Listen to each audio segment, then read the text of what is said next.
Kana dura akkuma beekamu yeroo sagaleen keenya dhagahamu cabsuun godhamaa ture keessatti waliin turtan obboleewwan hedduu waliin jechuudha. Warra sadaan ammoo warra quba qabdu dhimma diinii irratti waliin mari'attu haala amma deemaa jiru kanarratti marii taasistuu kallattii fuulduraan keessu waan isinirraa eeggamu bahachuudhaaf ni sochootu. Taayitaarraa bu'uu namni barachuu qaba. Taayitaarraa bu'uun akka du'aatti warra ilaaluu jira. Tuffatamuu aalimaa tuffatamuu diinii islaamaa fida. Gara fuulduraatti namoota bakka bu'ootaan leenjii adda addaatiin ga'umsine fuulduratti fiduu barbaanna jettee jirta.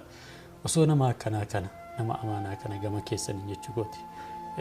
Tikinitan wayii nama bakka bu'aa osoo hin uumin dudubbatti jechuun keessan kun akkam? Islaamummaan mirga dubartii kabajaa oduu ta'uun qabu. Qabatamaan kabajamee ilaalamuu qaba. Dubartoonni diinii barachuu qabu, barsiisuu qabu. Sheekota dubartoota gadi baasuu qabnu. Aishaa radiyallahu anha gaafa Rasuula Rabbi sallallahu alaihi wasallam akhiraa deemanii waggaa 48 warra sahaabaa walitti qabdee barsiifte. Ustaaz Ahmadiin Jabal filannoo kana filatamus filachuufis amma qophii miti waan jedhu kaasteetta. Maaliif?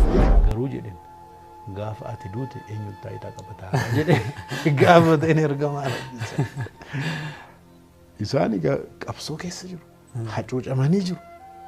Argitee ummata akkana islaamummaan asii Sumayyaan ajjeefamaa achi maal ta'a qabsoo keessa yeroo jiramu sana Makkaan keessa. Umar ibn Khattaab ilaale har'a islaama ta'e salaata zuhurii tokkollee tun salaatiin hiriira ummata muslimaa fuudhee bahe. Darasaan baadiyyaa magaalaa keessa jiru hundinuu barumsa akadamii barachuu qabu. Ilmiin diiniif ilmiin duniyaa kun wal bira malee qofa qofaatti hin baasu.